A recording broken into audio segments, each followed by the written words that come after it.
Hello, beautiful, and welcome to the podcast where we're moving the conversation forward about the choices you make in your daily life.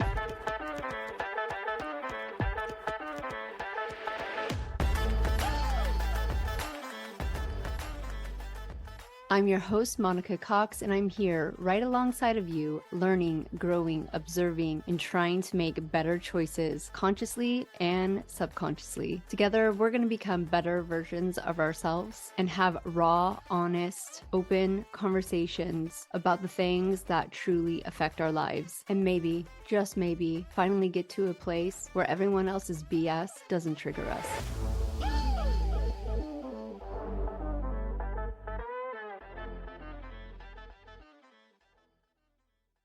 Oh my gosh. Okay. We're just gonna flow today, but this episode is gonna pick up after Kim's episode. And usually I like break it into two, but I've put like at the end of Kim's episode, like, that's it, you're not getting a second part. But I did say we're gonna come back and have a discussion. Abigail got to listen to the episode though before I took it away. Was there anything on there, Abigail, that you were like, I want to talk about that? I think the only thing that like really stuck out was I like the idea of the conversation around like what role do women truly have in society in moving us forward, and is there any sort of like is there actually a certain group of people like that actually has any sort of additional weight? I know that I had sent you a message saying like Ellen Pompeo from, I don't know if Kim, if you know her, she's the one that plays on Grey's Anatomy. She firmly believes that like people like actually are supposed to be the ones fixing shit because she feels like they're the ones that broke it. So I think you cut out there. So you said white people are supposed to be the ones fixing it because they're the ones who broke it. Yeah, like Ellen Pompeo will like firmly will like stand on of like it is my job, it is white people's job to fix it, to create the diverse spaces, to make sure that the projects that she works on are really a vision of what the world she walks in, because she's like, we broke it. We're the one that like did this. And I don't know. I appreciate her effort, I appreciate her putting diversity first and bringing forth a group of people that do look like the world around her.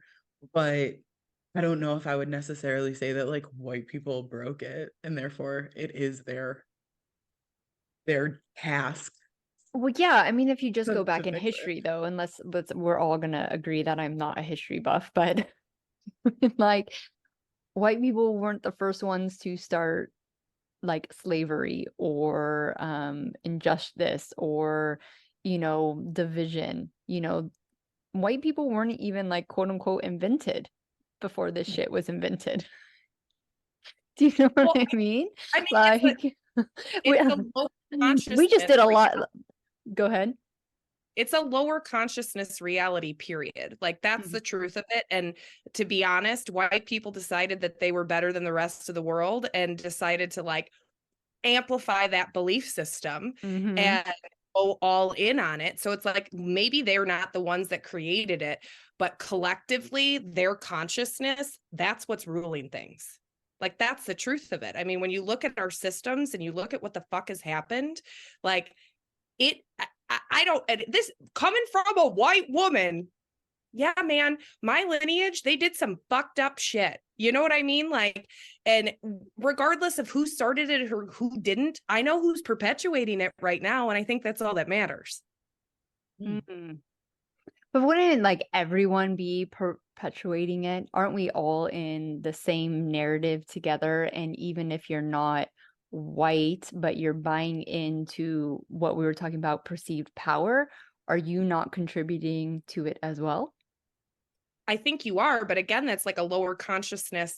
The ideology that we can go and like look at perceived power and think that that means something in and of itself is it's a lower consciousness reality. It's a lower consciousness thought process.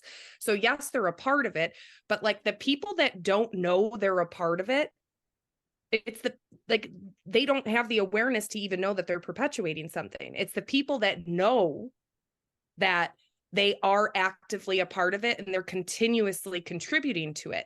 And to me, what I see, and this is me, and this is a little bit of a bias that I have, because I have a cousin who I am in no way, shape, or form in communication with. But he is an individual who is actively out there he is actively out there perpetuating the narrative that we need a mass genocide against all races that are not white.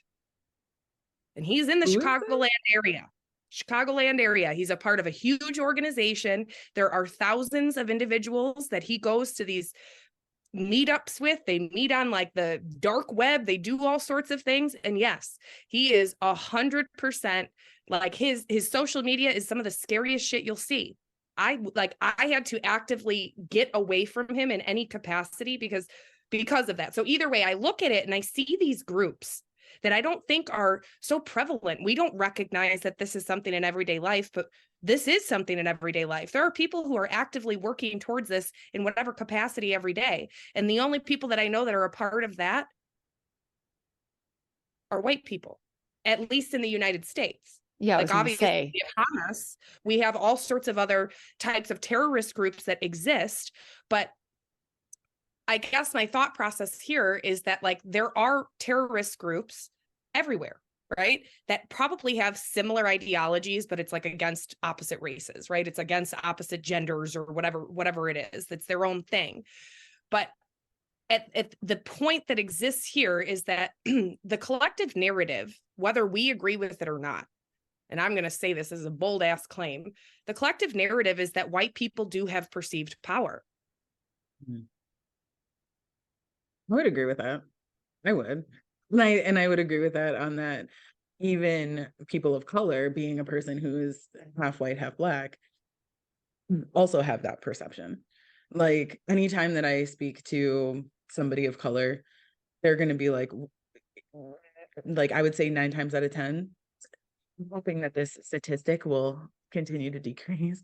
9 times out of 10, they go into the victim mentality where they're like, I can't possibly get out because the man is against me, or I have, work, I have to bow to the master who happens to be a white person.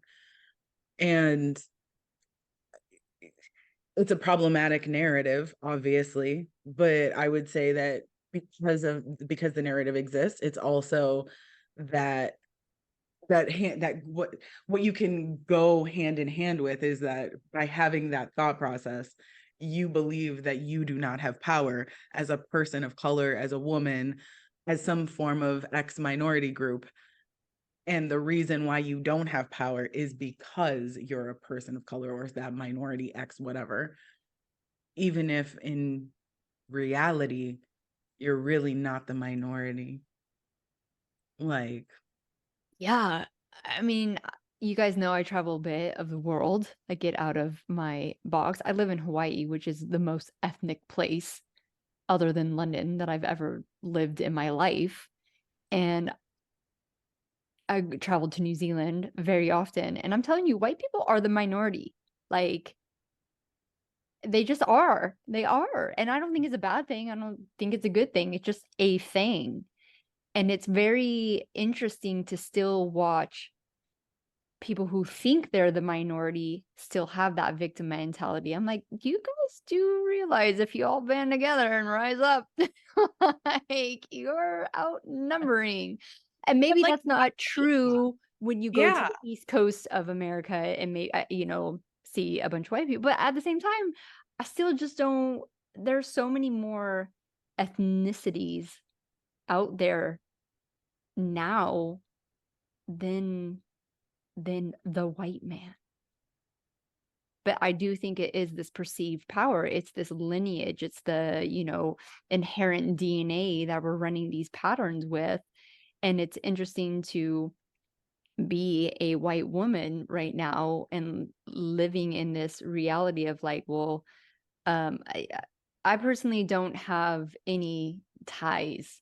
I don't have any strong, like, well, I don't even like, I'm a woman, right? Like, I don't have that. Like, yeah, I'm a woman. But are you going to hear me roar? Yeah, but not because I'm a woman. I don't know. I have that disconnect in my brain, and I definitely don't have a connection to the color of my skin. I don't have a connection to the color of my hair, my eyes. I just don't have those deep connections that maybe other people do, whether that's Well, right and or wrong. I think you would have a large portion of people saying, and that's a privilege that you have. Like, it's your privilege to not have a strong connection to that, because it But why wasn't is at it one point like taken away from you. Like, but I'm a woman, it wasn't right? something that was ever like used against. And I think that's where people tend to put race over gender pretty much all the time. Like, yeah, women have certainly had their gender used against them in a lot of ways, but if you were a white woman, you were less problematic than, so Mhm. and I think that's why race tends to play such a large role in the victimhood, the victimhood consciousness. Yeah. And it's incredibly problematic, but it does like make me ask the question of like, is there then a particular group that is meant to stand up, rise up, be the one, right? And I honestly, truly, like, do not believe that there is ever going to be just one thing. Like, I mean, the Bible talks about how the chosen people are the Jewish people. And I'm like, I think that was just something that some human that wanted to, control the narrative of humanity decided to put into some holy book and say that that was the word of God. And it doesn't make any sense to me. Yeah. It No, makes zero sense to me but to in say that there is one group. at that moment, like even what you just brought up, like even in that moment, that perpetuated perceived power. Like, right? Like that was the moment of going, oh, well, then the Jewish people, we have to perpetuate this narrative that we're the ones that are saved. We're the ones that are chosen. We're the most. So we're going to put that in this book. I mean, I look at the Bible, and to be honest, that's a political book. Like, we have to recognize that. Like, that was a political book under anything. It's Christian supremacy to me at like the finest. And I think like that's this, like, to me, when I look at perceived power and like the whether or not it's up to a group, I don't think it's like entirely one group of individuals. However, much as everything, we're all interconnected in some way, shape, or form. There's some sense of collaboration that has to exist here. Like when I brought up my one cousin, right? I can tell you that his mind will never be changed by somebody who isn't a white person, and honestly, who's probably a white male. Mm-hmm. Like that's good. There's no way he would listen to a black person. He would talk to a Jewish person. None of that. Like that would be, it's an immediate, he looks at you and he thinks that you are like the scum of the universe. That's a culture. That's an entire perception that people have. And it's so in him that he has perceived power, that he is this white blonde, because he is like straight up like Aryan race, that he is this white, blonde, blue-eyed individual, and he's what is supposed to be here. And so it's like, how do you shift a narrative that is so deep in somebody like that, that's so deeply ingrained in them? And we think that, oh, like we should put the onus on Black people to educate white people about what's going on. I'll tell you, some of these white people, they don't give a shit. They don't want to hear what you have to say. And so that's where it's like, in a situation like that, to me, it's like, no, it's my moral obligation. It's my responsibility to educate the ignorant, essentially, because that's what that is. But there's other situations that are going to exist where somebody would say, like, why the hell? I'm not going to listen to a white woman. Right. And so it's like, then when that happens, who's the actual person that is best in charge there? It's like almost like you need like a mitigator. You need somebody who's in the middle who can actually untangle the web of shit, but do it in a space that is regulated, because we can't have emotionally unwell, unregulated individuals trying to shift a narrative, because all that's going to happen is this emotional upcharge, this emotional swing that's going to exist. And what happens? And we eventually climb up this ladder, and now we're like at war, we're fighting, that the tension is so high. So it's like finding the emotionally intelligent individuals with regulated nervous systems who actually can see the big picture, and having those individuals volunteers tribute, man. Like, that's what it is. Why? Because they're gonna go ahead. My question would be, volunteer to do what exactly? And yeah, I mean, are they going into the educators lion's or to- den as well? Is this like a death sentence? Are they gonna get cancel culture and all that shit? Is this like, maybe. I mean, I have like no plan. You guys, I'm a reflector. I just see the shit. I don't actually like fix that shit like with the plan. I just tell you, you know. No, just kidding. But anyway, she's the human version of a sociology degree. I'm not going to tell you how to fix it. I'm just going to show you. But I'm going to tell you what's fucking wrong. Yeah. And so like, I don't know. I mean, but I do know that it's like, it's in every given moment. And I think like, I don't know where somebody said something about like everything starts in the home. There was somebody said that like, that's where you have to take it back, right? You have to come back to your home. You have to come back to that small little community of people, like extend that out to what you know and to who you interact with and who you touch. And I think like secretly, I think some light workers are these tributes. Like that I jokingly said, right? Like, is that not what you're doing? Maybe it's not that you're convincing people. Maybe it's just with your energy in and of itself, you're expanding people. Like, I know this to be deeply true. And this is wild to me, but every single one of my siblings has gone through a spiritual awakening since I went through mine. My brother is actively in his right now. And he was the one that I would have never in a million years. I was like, that man is not waking up this lifetime. I'll tell you what.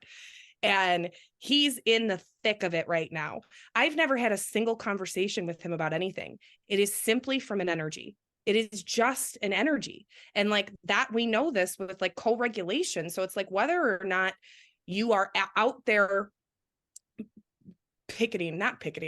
protesting, whether you're out there protesting and you're doing the damn thing and you're doing it that way, or you're having these conversations within your own home unit, or you're having these conversations with your clients, or you're putting shit out there on the internet, like, is that not essentially volunteering as tribute? Like every single day, you guys, we show up online, we run the risk of having thousands of people say you're fucking wrong.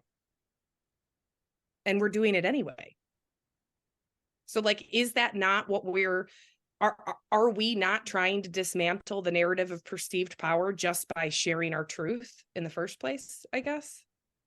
Yeah, I mean, I definitely think that it just starts with you, right? Like, what is inside of you? What light are you shining through? What are you actually showing up and doing, right? Not just talking about, not just like putting memes out there. You know, how are you living your day-to-day, your default energy? And it absolutely trickles down to a larger community eventually. You know, yeah, it definitely starts in the home and your family and your small communities that you're in. You know, has there ever been in history a group of people that did like make a massive change without causing more trauma? Very interesting question. You know, like we rise up and we fight and like, you know, we have these battles and we have to like, you know, put our stamp on the world, but did that not eventually trickle into more trauma for the other side or even for your side? You know, obviously with things that are going on in the world today, it's always just like pick a side, pick a side, pick a side. And if you're not on the right side, you're contributing, you know, to the genocide or to the bullshit. And I'm just sitting there going like, yeah, but that's just perpetuating more bullshit. We're just going to keep cycling over and over again. So even if you go in and say, okay, yeah, white women need to be the ones to change things because we know it's not going to be the men. And white people have the perceived power. Like, oh, I don't know what kind of shitstorm's going to come along with that. Is it a good one, a bad one? Does any collective get away with peace, essentially? Yeah, from what I know of history, the answer to your question is no. Right. It doesn't work like that. Because, taking into consideration like what you guys have both said about, like, starting in the home. Okay, let's go into the home of the person who is firmly against another group of individuals. Okay, what are they learning in that home? Mm-hmm. What are the stories that are being told in that home? I'm going to tell you, it's not going to start with, well, we just hate people of X race, gender, ethnicity. There's a story. This type of person did this thing to me, and it caused me to lose something. Dignity, money, love. And that is something that has been repeated, right? And so the children of that person who has that story goes out into the world, and maybe something happens to them and maybe it doesn't, but they see something that is reminiscent to the story they heard, and it compounds it. And now they're going out and they're actively doing the exact opposite of anything that science will ever teach you, which is don't look for the thing that actually agrees with you. Go out and try to prove yourself wrong. Instead of going out and trying to find the opposite of it, we have really excellent pattern recognition in our human selves. And we just go out and we find all of these examples of how it is what we have been. If we're lucky, we end up, by happenstance, by luck, by divine intervention, we meet somebody who is willing to pay tribute, whether they chose it or not, and gets to be the better example. But that luck doesn't necessarily happen as often as I think we probably think, right? And I think it becomes, we have to be a little bit more pointed, I think, about some of the solutions that we talk about. We have to consider those households, those people who are not going to have this like beautiful example of harmony and peace, right? We have to think about the harm that gets caused. Yeah, I'm sure that there is like somebody out there who is like incredibly mentally ill, and they're just like, it's just awesome for me to hurt people. Like, I don't need a reason. I had a really, loving mom and dad and family, and, but if I'm being hopeful, I'm going to say that the number of people who are just plain evil, just to be evil, without any trauma in their lives to like back it up, are actually quite small. Yeah. And hopefully those people we catch in society, and we're like, okay, hello, and like, let's segregate you, right? And make sure that that doesn't get passed on. Because like, what the hell, right? More often than not, evil doesn't know it's evil. Evil doesn't go in and say, I am evil and therefore let's kill everyone. Let's just, ban everyone. Let's just get rid of everyone unless you believe the way I believe and you happen to look the way I look. Normally there's a story behind that. There was some bomb dropped. There was some, family history that happened. There was some name that was dropped. There was, you know what I mean? Like, and if we're unwilling to look at the story, we're just going to cause more trauma. Well, and it's like you're making, there's a couple of things that I wanted to say here. It's like so interesting because back to my cousin, when I look at him, like his dad was a deacon. And like they are not these types of people. They were not these types of people, but he had social anxiety and he found a group he belonged to. Right? He found a group that welcomed him in. So it's like, even that it made me expand upon that when you were like, well, it's not just the homes that are like perfect that we have these. It's like the other homes. It's also everybody, because we literally do not know what the fuck is going on in somebody's head. Can I also say that it might be very traumatic having a deacon as a father? Yeah, absolutely. That's a good point of like how much of the trauma comes from people who are saying that they're good people, that they're saying, well, I'm following the God's word. That's it. It's like their conviction, because even when you were saying like, oh, these people they don't recognize, like they're not showing up going, I'm evil. No, they literally think they're saving the world. They literally think that this is the way, that they're so convicted in their knowing. And that's like, to me, this is outlandish. And I know this is big, bold claim, but you also know I don't give a shit. So, I mean, I think religion has been one of the stupidest things we've ever developed as humans. One of the stupidest things we've ever developed. Like, do you see what the fuck we did? Like, not only did we decide, like, I'm sorry, I'm going to even say it this way, okay? Like, Jesus is my homeboy too. He comes in meditations, does all the things. But like, you decided to listen to some man that said that he was God's son. You decided that that was truth. What? I agree that religion just flat out like bugs the hell out of me.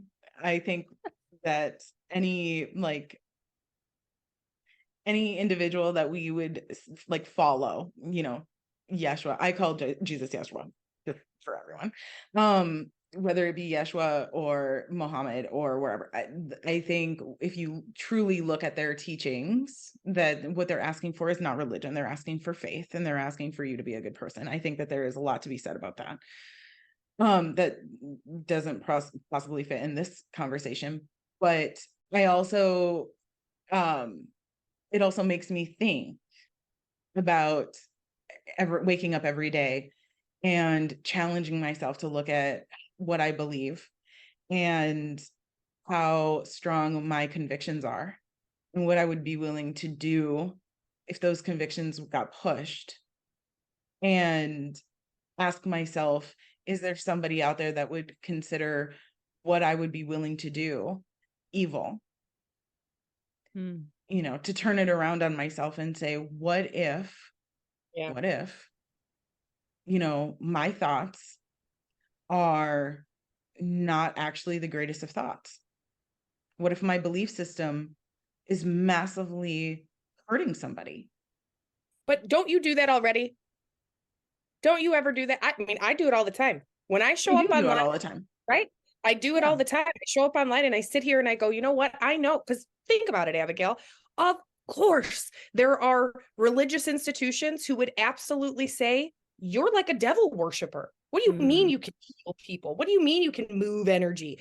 Like, you're a witch. Get out of here. Like, that 100% there are belief systems that would say that. And I think that's the space where people who are super in integrity, they do sit here and they question. They do sit here and they say, yes, I'm super convicted in myself, but also I have to make sure I'm not damaging anybody. I have to make sure that what I'm saying isn't going to lead somebody down a path that would lead them astray. I don't want to be that individual. And so it's like, yes, you have to be convicted, but you also have to be so damn open to it looking a different way every single day. Well, I guess that then brings up the question, right, logically, of then, with that thought process, then what makes us so, vindicated that in our rightness? Yeah. Aren't we simply the opposite side of the coin of all of the, terrorist organizations, all of the people who are just as convicted as we are? And like, what makes us better? I think like that's where it comes down to it's when I look at life as a whole. I think that and this is the only thing that I can think of when you propose that question, is like looking at life as a whole. Which side, which group, which individual puts all of life on one line, and what other individuals stagger that? Yeah, I saw someone speaking about how, the spirituality stuff that's happening now, right? Almost like the extreme opposite of religion is literally a new religion, right? Like if you don't believe, or if you don't do this or you don't do that, then you're not spiritual enough. And that was I think all of three of us can sit here and say that we try our best to always be grounded in the sense of like, I don't really give a shit about your religion anymore. I don't give a shit about your spirituality. That's cool. Do you, right? Like, I'm happy for you if it's genuinely making you happy and you're not causing harm to another group of people. Rock on. But it is that kind of self-awareness that you have for yourself that you can see in other people that they do not have. And as much as they're trying to spread light and love, it's like the complete opposite. And it's that I think it's that cycle that we all just continue to keep running. And that's why we're all still in the shithole, right? We're just still in this mess. Even though we have so much more consciousness, we have so much more awareness than let's just say like 500 years of ancestry, right? I don't believe we're the smartest humans that have been on Earth. I just don't believe that, because let's be honest, that's just arrogant. But we know a lot of shit, right? We know a lot of shit, and we're still. I'm reading this book called Truth of Lies, and she's like, yeah, you would imagine after some of the greatest hustles ever been done, we would learn as a collective, we would learn to not get fooled. You know when the last greatest gold heist was? A decade ago. A decade. Some asshole got like JP Morgan, all the big banks. I think it was the government of Thailand, by shaving his gold ring, his wedding band, into the samples. And you would think we would fucking know by now. And we don't. We just keep running these cycles. And I think it's because, one, we all want to be right. This inherent of I'm right. My belief systems are right. And one, we're disconnected from our inner power. I just believe that if everyone truly had their inner power connected to even like 50%, right? I'm not even talking about perfection, that most people would see through the bullshit that we're living through. All right, guys, we are going to pretend like it's 1992, and we are going to pause this episode. It's to be continued. This is called anticipation. If you have not felt this in a really long time, you're welcome. I think it's a feeling that we all need to bring back into our lives. So make sure you hit that subscribe button so you don't miss an episode. And thank you once again for tuning in, and looking forward to continuing this conversation on the next episode. Thank you so much again for joining us here on Choices.